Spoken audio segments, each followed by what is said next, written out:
The Roman soldier paused at the edge of the forest, his hand tightening around the grip of his sword. Across the misty clearing stood a group of women unlike any he had ever seen. Their hair flowed loose in the wind, their eyes burned with defiance, and their voices rose in fierce chants that echoed through the hills. These were not the quiet, obedient women he had known in Rome. These women carried torches, shouted curses at the advancing army, and dared the most powerful empire in the world to come closer. And as the Roman ranks hesitated, many soldiers began to whisper the same uneasy question: who exactly were these Celtic women? And why did they seem more terrifying than the warriors beside them?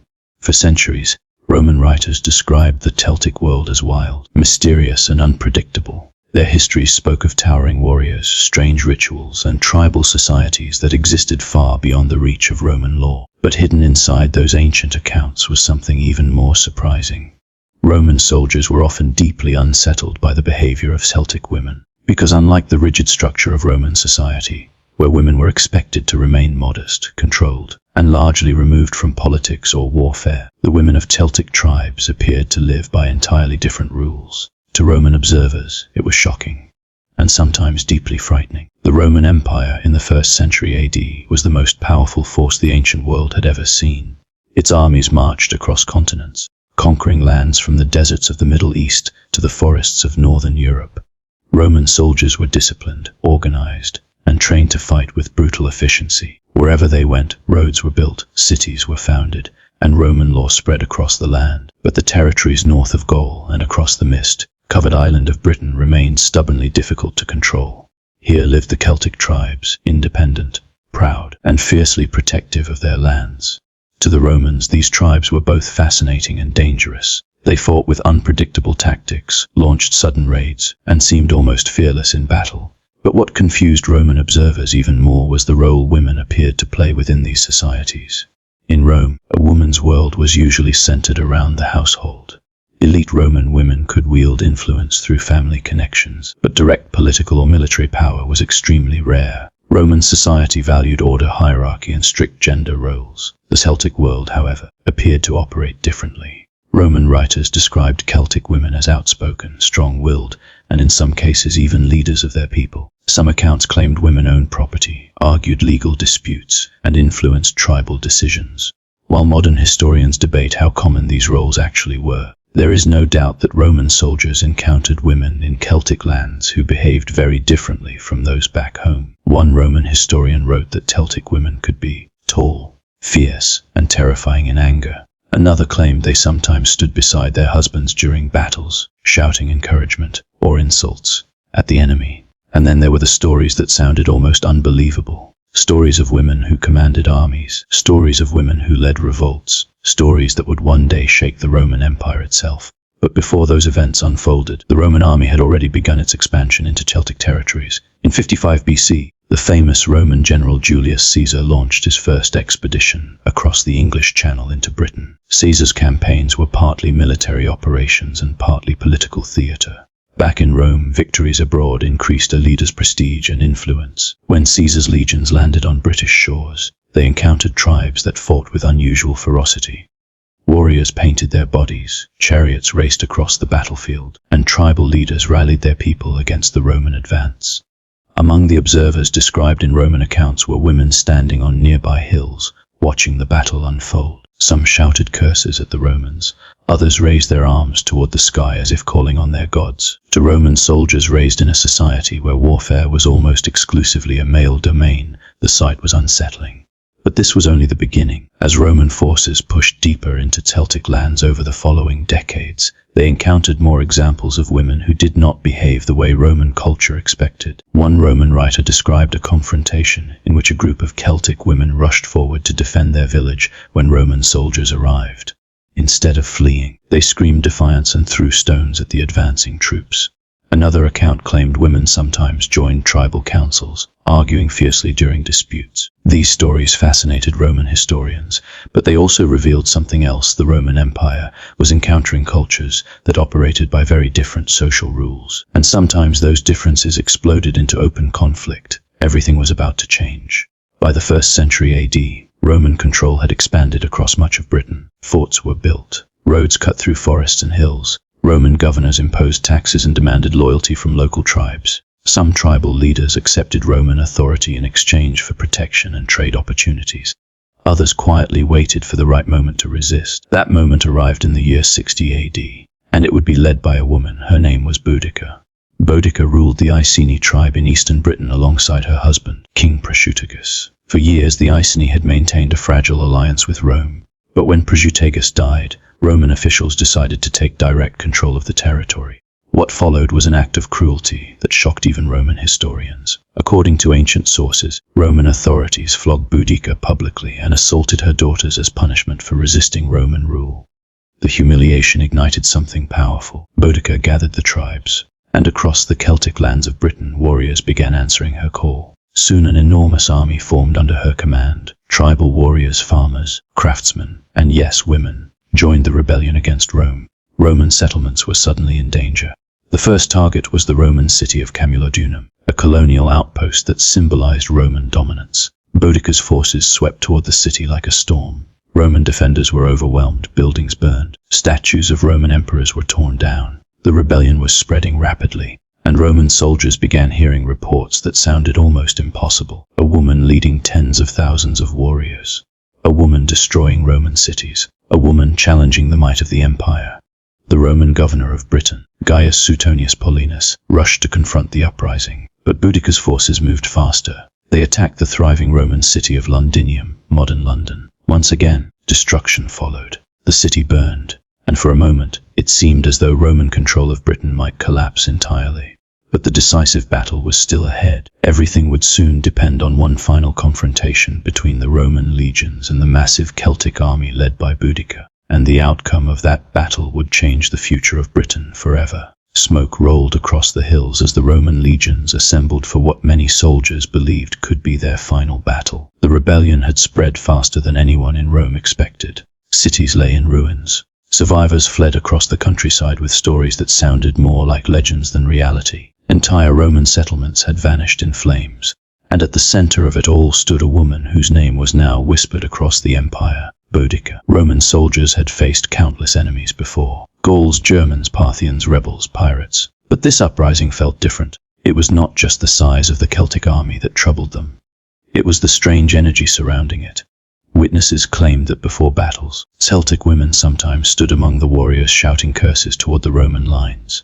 Some beat drums, others raised their arms to the sky and invoked their gods. Roman writers would later describe these scenes with a mixture of fascination and discomfort. Because to a Roman soldier raised within strict traditions of discipline and hierarchy, these displays seemed chaotic, emotional, even supernatural. But chaos could be dangerous, and now the Roman army had to face it. The Roman governor, Gaius Suetonius Paulinus, understood the stakes better than anyone. His forces were heavily outnumbered. Boudica's coalition of tribes had swelled into a massive army, perhaps over 100,000 people according to some ancient accounts, though historians believe the real number was likely smaller. Still, the difference in size was terrifying. Roman legions relied on precision, discipline, and careful formations. Celtic armies relied on momentum, courage, and overwhelming force. If the Roman line broke even once, the consequences would be catastrophic. But Suetonius had something the rebels did not: military experience. He chose the battlefield carefully. The Roman army positioned itself in a narrow valley with forest behind them and open ground ahead. This meant the much larger Celtic force could not fully surround them. It was a calculated risk. And then the rebels arrived. The sight must have been extraordinary. A sea of warriors filled the plain. Chariots raced along the edges of the army. Tribal banners rose above the crowd. Families of the fighters, wives, children, elders, gathered in wagons behind the lines to watch what they believed would be a decisive victory. Ancient historians claimed Boudica herself rode in a chariot before the battle, addressing her followers. She reminded them of the humiliation they had suffered under Roman rule. She spoke of the flogging she endured. She spoke of the injustice done to her daughters, and she promised revenge. Her words ignited the crowd. The Celtic army roared. On the opposite side of the field, Roman soldiers waited silently. For many of them, this would be their first time facing a force led by a woman. Roman culture was deeply patriarchal, and female military leadership was extremely rare. But by now the soldiers had already heard the stories of burning cities and destroyed Roman colonies. This was no ordinary opponent. Suetonius walked along the Roman line delivering his own speech. He reminded the soldiers that discipline, not numbers, wins battles. He told them the enemy was disorganized, that once the Roman formation held, the rebels would collapse. Then the moment arrived. The Celtic army surged forward with thunderous energy. Warriors screamed battle cries as they charged toward the Roman line. But the Roman legions did not move. They waited. When the enemy reached the correct distance, Roman soldiers launched their heavy javelins, the deadly pilum, into the charging mass. The weapons punched through shields and armor, breaking the momentum of the attack. Then the Roman line advanced, shield against shield, sword against flesh. The disciplined formations of the Roman army began pushing forward slowly, methodically. The narrow battlefield that Suetonius had chosen now worked against the Celtic forces. Their huge numbers became a disadvantage. They could not maneuver freely, and their own warriors pressed against each other in the chaos. The Roman advance became unstoppable. Panic spread through the rebel ranks, and then everything collapsed. The battle turned into a massacre. Roman sources claim tens of thousands of rebels were killed that day, though those numbers are almost certainly exaggerated. What matters more is the result. The rebellion was crushed, and Boudica disappeared from history. Ancient writers offer different versions of her fate. Some say she took poison rather than allow herself to be captured. Others suggest she fell ill and died soon after the defeat. Either way, the great uprising ended there. Rome tightened its grip on Britain, but the legend of Boudica did not disappear. For Roman soldiers, the rebellion left a lasting impression. Many had witnessed something they never expected, a woman capable of uniting tribes and nearly driving the Roman Empire from the island. It challenged their assumptions about the societies they were conquering. And Boudica was not the only Celtic woman who unsettled Roman expectations. Roman historians also wrote about the spiritual leaders of Celtic tribes, the mysterious Druids. While most Druids were men, some accounts mention female religious figures who performed rituals and advised tribal leaders. To Roman observers, these practices seemed strange and even threatening. Rome valued order, law, and hierarchy. The Celtic world appeared more fluid, more spiritual, and sometimes more unpredictable. But perhaps the greatest misunderstanding between Roman and Celtic cultures came from something deeper than warfare. It came from the way each society viewed women. Roman writers often portrayed Celtic women as unusually independent. Some sources claimed they could inherit property or speak openly during tribal assemblies. While modern historians debate the accuracy of these claims, it is clear that Roman observers believed Celtic women possessed more freedom than those in Rome, and that difference made a strong impression. One Roman writer described Celtic women as not only equal in spirit to the men but sometimes fiercer. Another account told of women confronting Roman soldiers during village raids, shouting insults and refusing to retreat. For disciplined Roman troops used to strict social order, such behavior was shocking. But the cultural divide went both ways. Celtic societies also saw Roman customs as strange. The Romans were obsessed with rules, contracts, and laws. Their cities were filled with stone buildings, straight roads, and carefully planned architecture.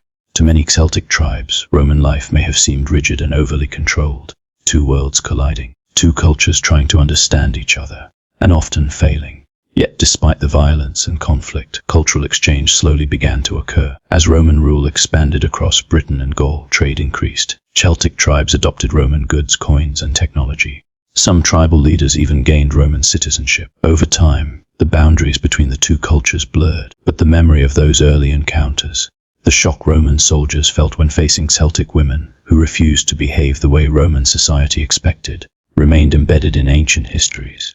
It revealed something important about the ancient world. Empires often believed their customs were universal. They believed their way of life represented order, civilization, and progress.